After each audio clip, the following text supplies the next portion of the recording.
আর্থিক তছরূপ বা দুর্নীতির অভিযোগ থাকলেও কোনো প্রকল্প অনন্তকাল আটকে রাখা যায় না। 100 দিনের প্রকল্প সংক্রান্ত মামলায় এমনই মন্তব্য কলকাতা হাইকোর্টের প্রধান বিচারপতি।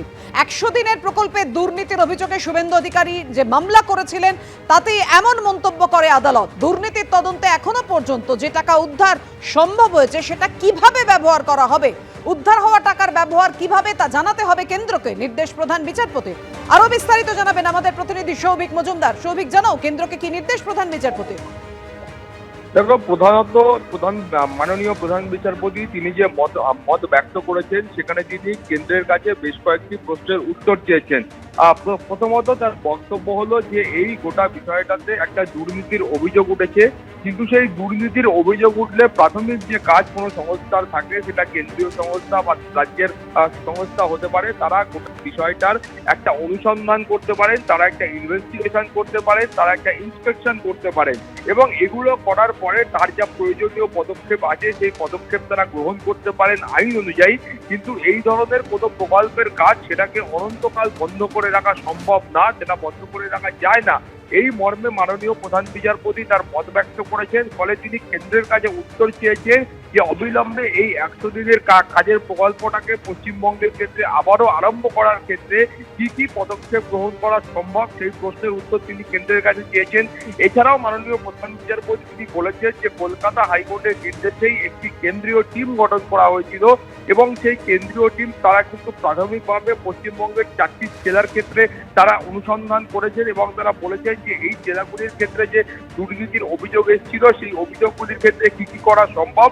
এবং তুমি জানো যে ইতিমধ্যে কিন্তু বেশ কিছু টাকা সেটা উদ্ধার করা সম্ভব হয়েছে, অর্থাৎ যে দুর্নীতি হয়েছিল সেখান থেকে উদ্ধার করা সম্ভব হয়েছে। ফলে এই 4টি জেলাকে বাদ দিয়ে গোটা পশ্চিমবঙ্গের অন্যান্য জায়গায় এই প্রকল্প আবারও কিভাবে কবে থেকে চালু করা যায় সেই প্রশ্নের উত্তর কেন্দ্রের কাছে তিনি চেয়েছেন এবং তার পাশাপাশি তিনি বলেছেন যে এই যে টাকা উদ্ধার করা হয়েছে সেই টাকা কিভাবে ইউটিলাইজ করা সম্ভব সেই প্রশ্নের উত্তরও কেন্দ্রের কাছে তিনি চেয়েছেন। ফলে সব মিলিয়ে 100 দিনের প্রকল্পের টাকা যেটা কিন্তু এরাজ্যের তরফ থেকে বারবার অভিযোগ করা হচ্ছে কেন্দ্রীয় সরকার দিচ্ছে না, কেন্দ্রীয় সরকার আটকে রেখেছে, সেটা নিয়ে আজকে মাননীয় প্রধান বিচারপতির যে প্রশ্ন এবং যে পর্যবেক্ষণ এবং কেন্দ্রের কাছে তিনি যে উত্তর চেয়েছেন সেটা কিন্তু অত্যন্ত গুরুত্বপূর্ণ।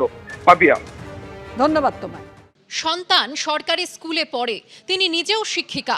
সহমর্মিতা জানাতে এসএসসি ভবনের কাছে চাকরিহারাদের পাশে কলকাতার এক শিক্ষিকা। তিনি বলেন যে অযোগ্যরা যদি শিক্ষকতা করে তাহলে আগামী প্রজন্মের কি পরিণতি হতে পারে তা ভেবে চিন্তা হচ্ছে।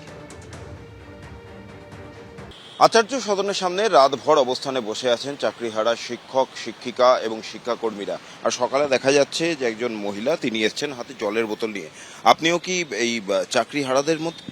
না, আমি চাকরিহারাদের মধ্যে নেই। একটা চাকরি পেতে গেলে কতখানি কষ্ট করতে হয় সেটা আমরা নিজেরা জানি। অত্যন্ত কঠিন একটা জায়গায় গিয়ে সরকারি চাকরিটা পাওয়া।